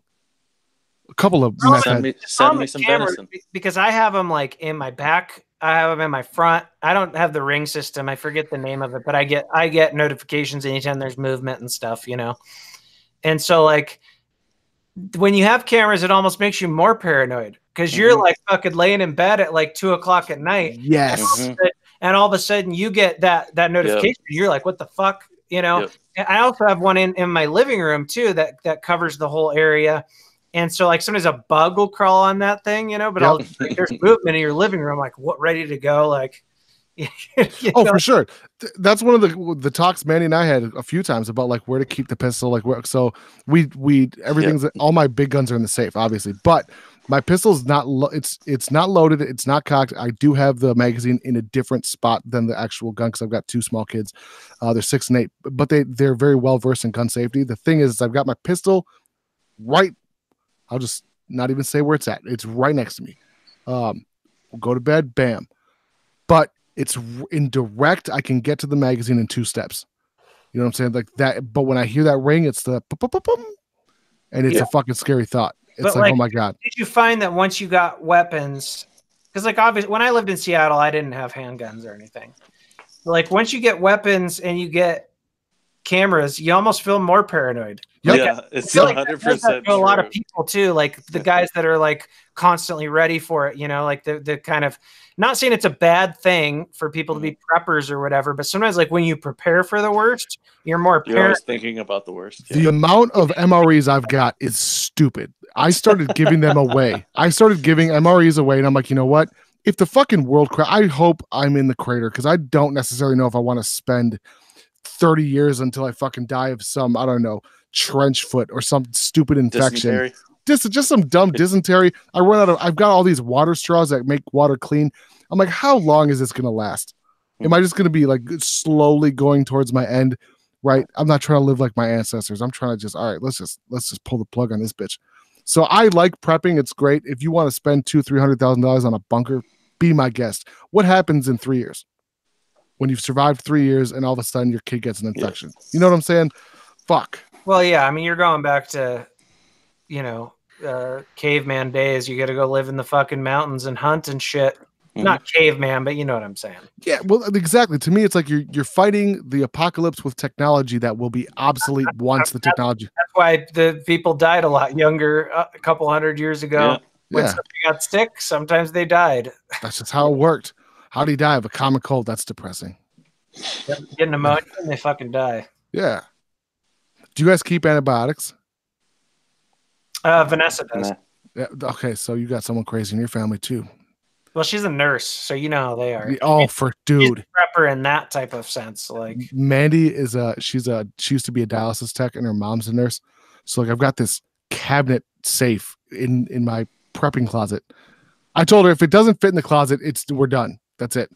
But I've got MREs, I've got like socks and I don't know, probably a condom or two, and these guns and fucking ammo. And now I look at them and God, that's a lot of money I could have just spent on the business. But got this cabinet full of unused, like half full antibiotics that I have no idea what to do with. Just sitting there. They go bad after a while. That's what I'm saying.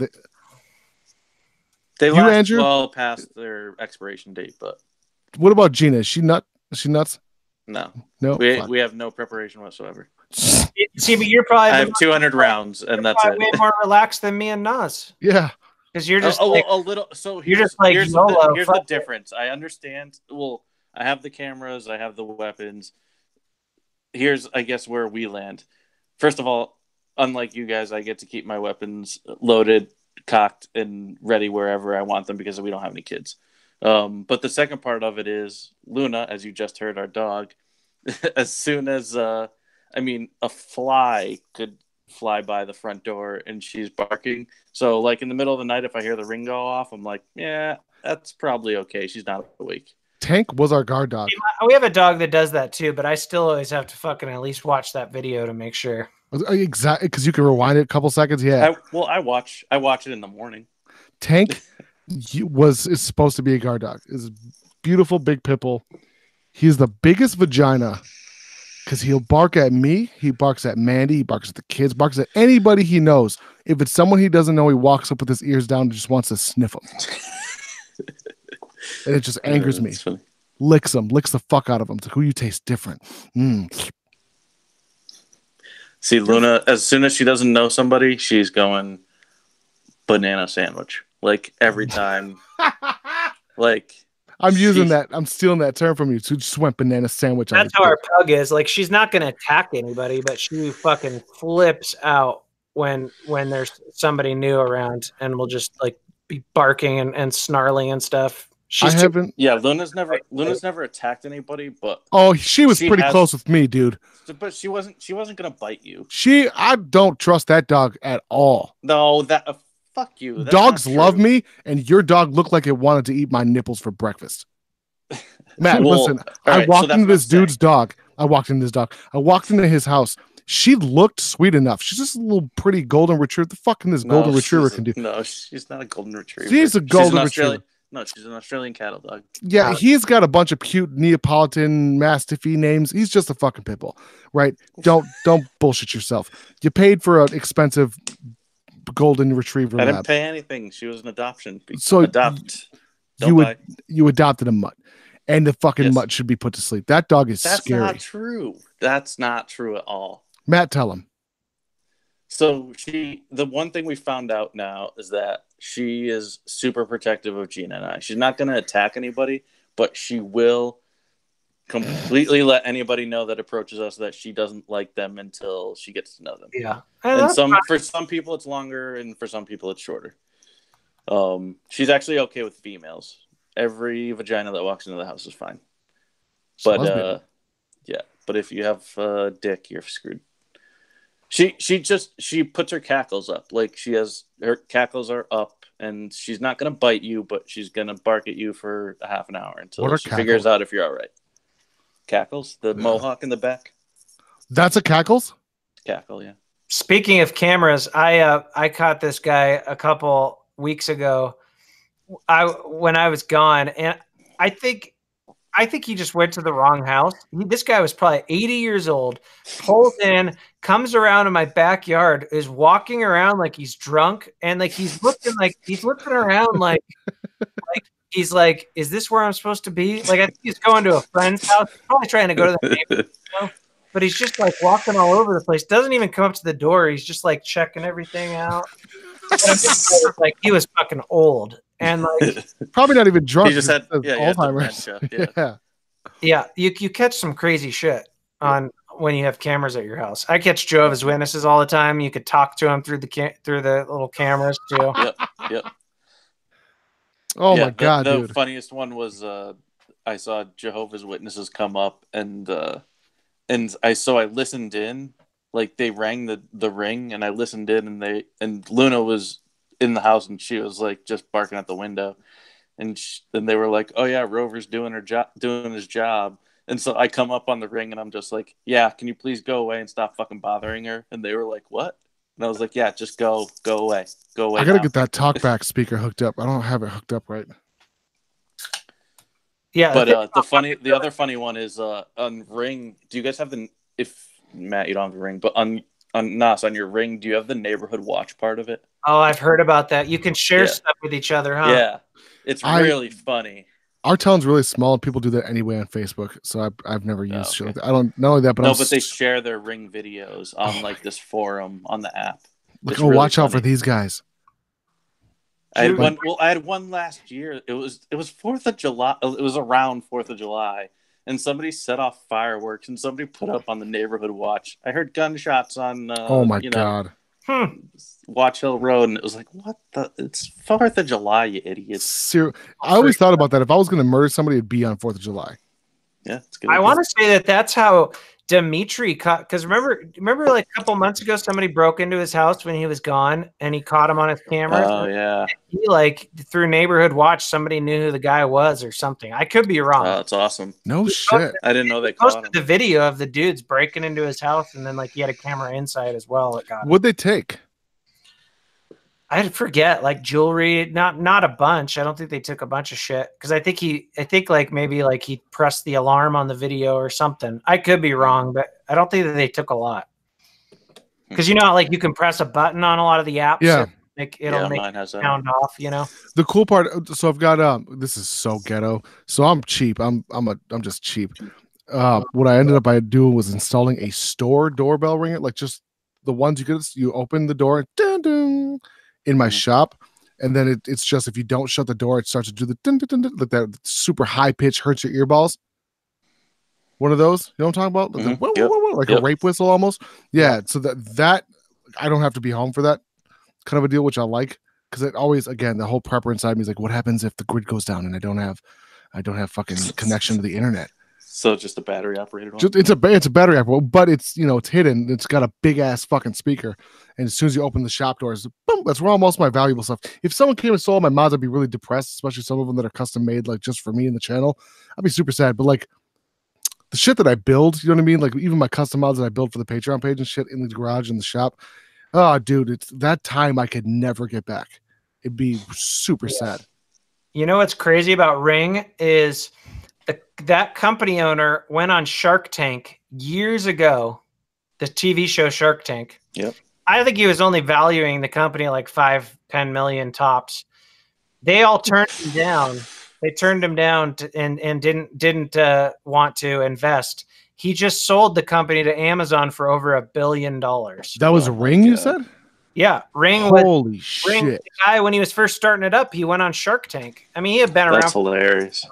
And they all the investors turned him down. They didn't see it. And Good then God! And now he goes on Shark Tank as one of the sharks because he's so rich. Oh, that's awesome.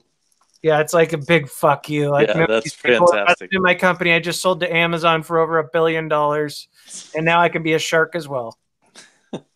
God, dude. That's great.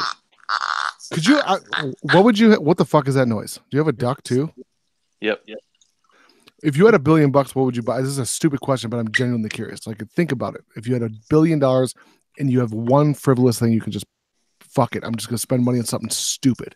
What would it be? Well, dude, the thing is, when you get that much money, you get tight with your money. So, like, you get paranoid about losing it. I think the richer people get, the more tight sometimes they get. So, like, I would definitely buy a nice house, probably a couple. I would have like a good country house or something on the lake here, maybe a condo in Seattle or something.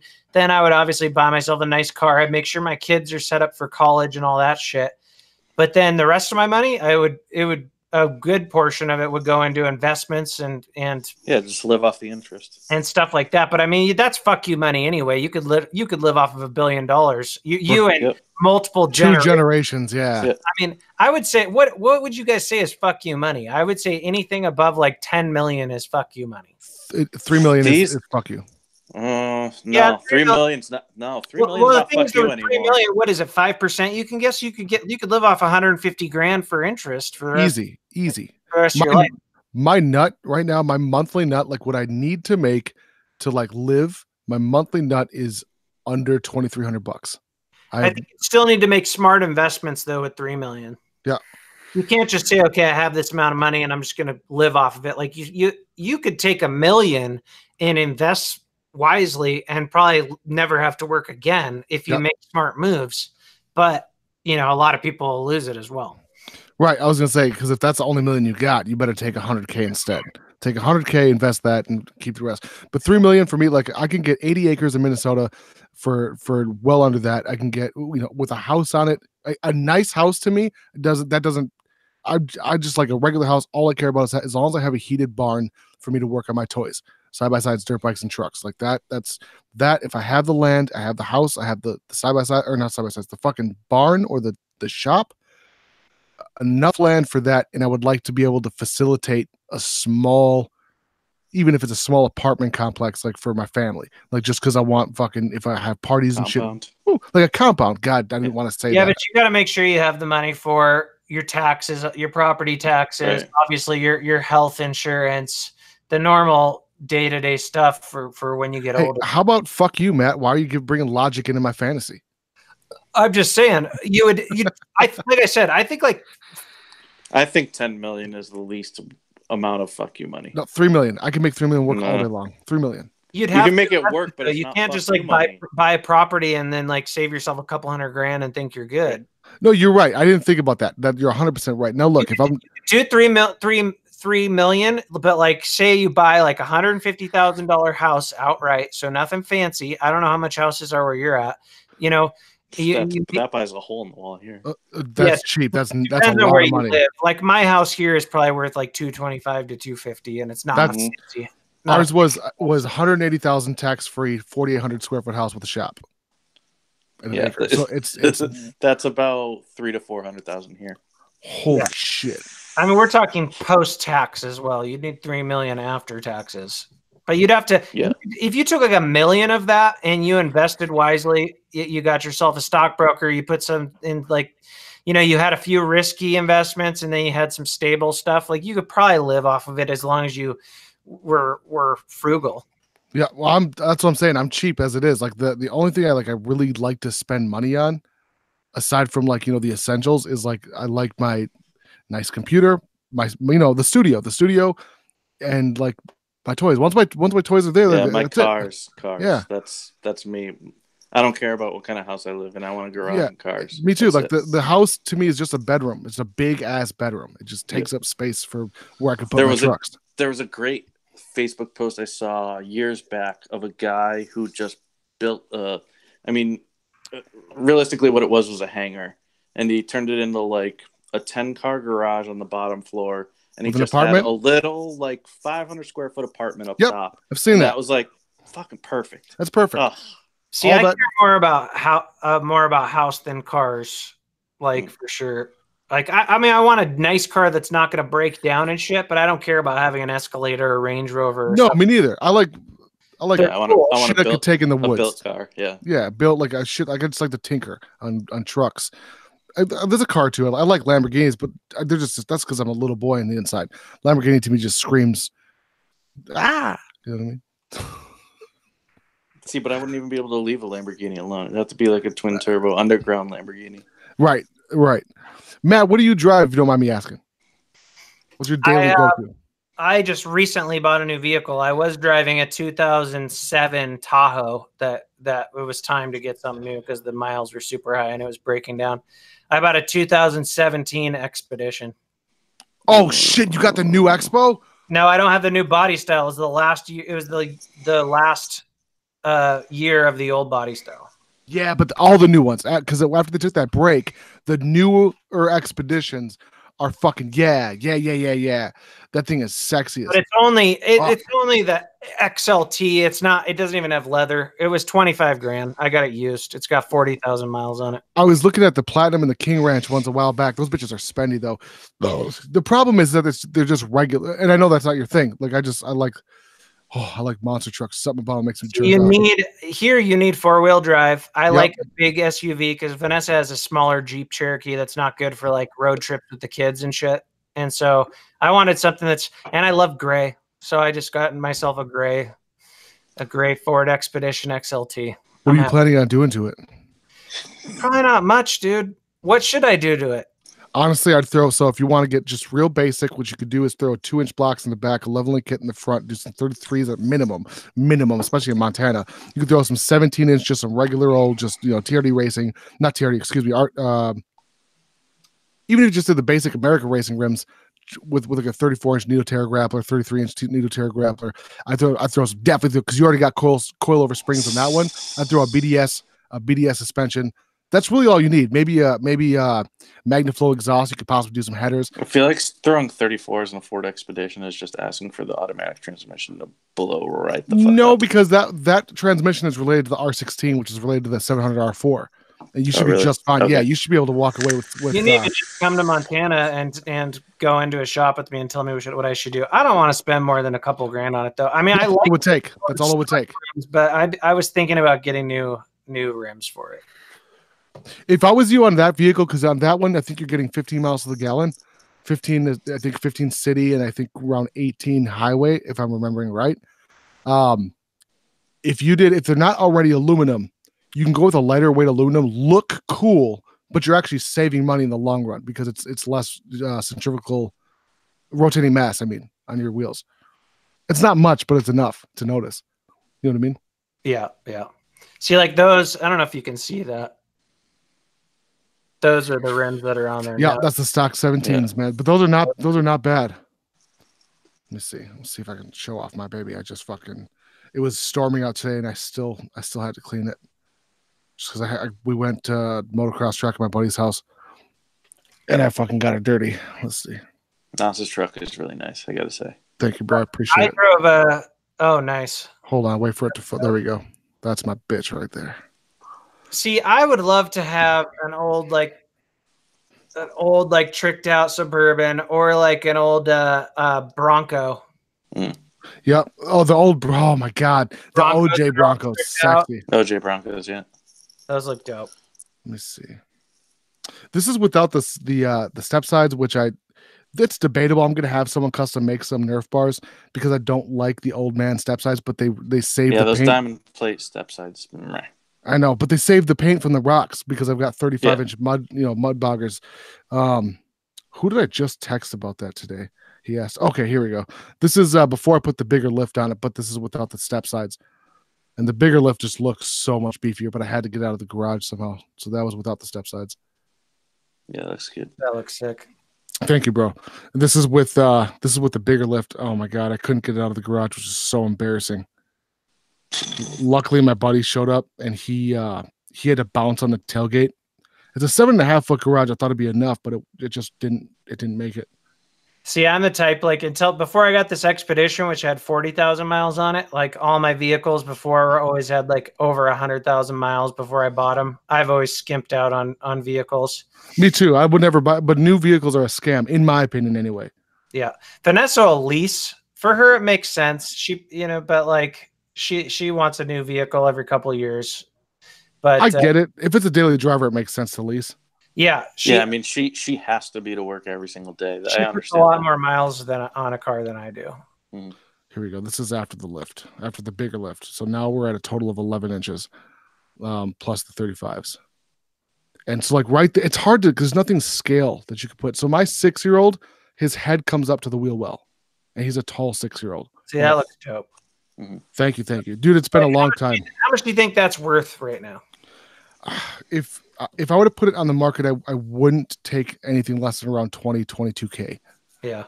Only because I don't have what I want to have in the motor. The cam lifters, timing, and then the Vortec heads is going to be another few thousand. But like as it sits, that's what I would take. But there's you'd have to pry it from my dead ends. Like I told my fiance, I'm like, look, I will make a will in case something ever happened to me. That truck is being buried with me.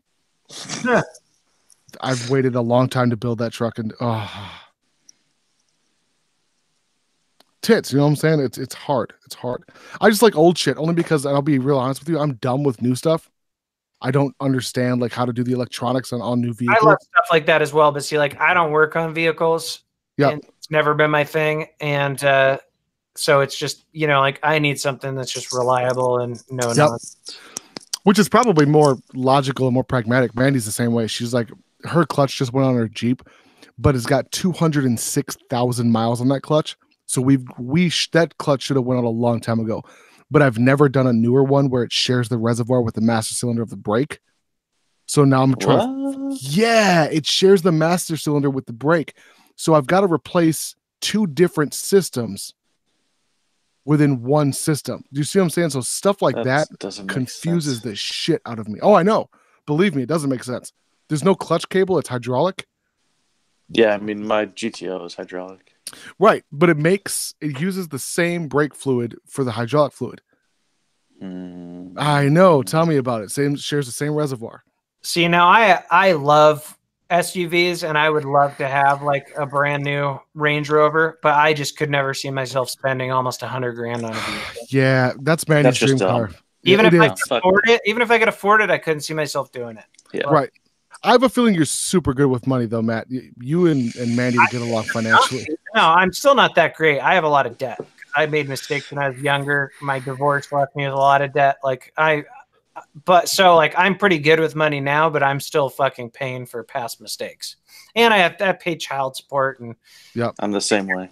Take care of my daughter as well. My college degree that I don't use has me, it was $65,000 in debt. Now I'm closer to about half that, but still, like, that's the amount of money that they want you to fucking pay. And if I would have known, I wouldn't have went to a private college. I got the degree, or went to school for it. I mean, I didn't know you didn't need a fucking piece of paper to get into the industry, all that stuff.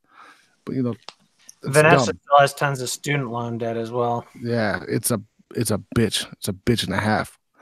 Like, we want to buy this house that we're renting right now, but we're not even ready to do that. Hopefully. Is it rent to own? No, but they're offering to sell it to us. Will they put any previous payments? No, the issue now is like trying to get my credit score up, and Vanessa's got too much debt to like be able to use hers. So my credit score got ruined when I went through my divorce. I believe it. My credit score was at 540 when I started mine over after college. And I have no qualms about talking, because I try to help like my friends. I'm like, hey, this is the best, because I went through a bunch of credit cards recently, and I've got a bunch, but they're all, I keep them. Yeah, it's almost zero balance. Like I'll purposely use a credit card for gas like once a month. I just did that today. I filled up the truck for around $100, and it's going to be paid off immediately as soon as I can. I was low 500s as well. Now I'm like low 600s, but I really want to get 650. Yeah, mine's 632 as of yesterday. So I just bought a lawnmower on a Home Depot credit card, which I shouldn't have, but I needed one. I finally got into the 7s. I'm so excited. Dude, that's that. Awesome. See, that's the goal. 7s. That's right now. That's a pipe dream for me. It sucks, dude. It took forever. It to like get forever. Like that for like when your score is really low. It seems like it's fairly easy to like get that initial jump, but like once you get into the 600s, I've noticed it's a lot slower going. Yep. All my spikes and dip have been all around +3, -3, something like that. I don't know how that works, and I finally just got another credit card, so I'm sure I'm going to take another 40-point hit, but then within a month it'll go back up. Yeah. Mm-hmm. Yeah. Once you make a couple payments, that's all that matters. I've got I think I have 5 lines of credit now that I just keep in super low. Although one of my scores dropped by 18 points when I paid my credit card to 0. I left it with like an $11 balance. Yep. And next month, which I've heard like sometimes you want to show a little bit on there every month. And then I paid it off to 0 one month, and one of my scores dropped 18 points. It's fucking ridiculous. Yeah, that's so stupid. Matt, you took the words out of my mouth. So Credit One Bank was one of the worst. I tell everyone I can. Credit One is one of the worst fucking credit cards I've ever had. They hold your funds. If you pay like a week ahead of time, they hold your funds just over that to give you a late fee.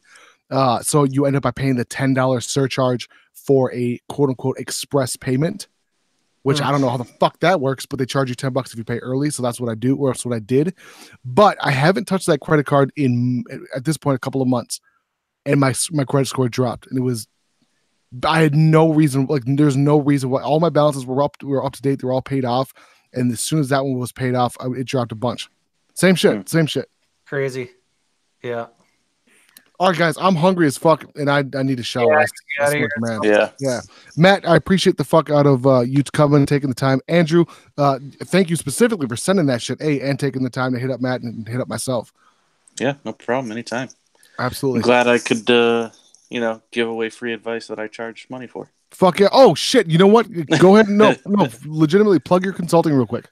Bright Consultants, if manufacturers, retailers, influencers need any consulting advice on compliance with the FDA, FTC, or CPSC, just let me know. Can I give a shout out to your wife quick? Yeah, absolutely. So big shout out to Gina Andrews. I don't know if y'all Luna Collective is her business now. Luna Collective is helping design my right behind me, my logo and also my RDA logo. So big shout out to her. Thank you so much, Gina. And I will give you guys some cash as soon as I get more, cash flow in the studio. Yeah. Matt, yourself, you have any products or anything you want to shout out, bro? Passage RDA for sale this week. When does it drop specifically? I think shops like Element Vape and a few others just got it in stock. So. Oh fuck yeah, dude, you got to hit me up. I want to get that bitch on the channel. Yeah. When do I get? I need an Elevate and a Passage, please. What'd you say? I need an Elevate and a Passage, please. Thanks. Yeah, see, like I fucking all the reviewers and everybody, and Vape never sent stuff to you. Me, no. I got one. I got your Hermetic, but that was from a different company. That was from a distributor, not from a. All right, I'll reach out to him and tell him to send some shit to you. Andrew, remind me too, and I'll send some to you. I still haven't gotten like my final versions of the Passage, like all the shops. I got the pre-production versions, but like they're supposed to send me like the actual production stuff. I don't have it yet. Same shit. I've been working with Asmoda since October, and we finally just got the prototype 3 done, and I'm still waiting for that bitch. And that was supposed to be here on last Wednesday, but now they said this Wednesday. So it's a push and a pull relationship with these companies. Like it's hard to fucking get your shit in your hands. But it looks. I'm excited to see the Passage in my fucking hands. I want to build that bitch. All right, guys. Matt, Suck My Mod YouTube channel. Andrew Albright. Was it Bright Consulting? Bright Consultants. Bright Consultants. Show out your email quick because you don't have a website, do you? I have everything. I have everything. Andrew at brightconsult.com with a V instead of a U because it's the vapor industry and we like to fuck shit up. I was gonna say spelling in the vaping industry is a lot like rappers. I'll put the links in after the fact, guys. Thank you, guys. Thank you, Matt. Thank you, Andrew. Thank you, everyone, for joining us. Appreciate the fuck out of it. Absolutely, man. All right. Bitch, it's okay. Smother Truckers. Now, with that being said, I want to tell you that I appreciate y'all vaping with Thesis. It is your boy Thesis. I'm out. Oh, I forgot we're supposed to vape here.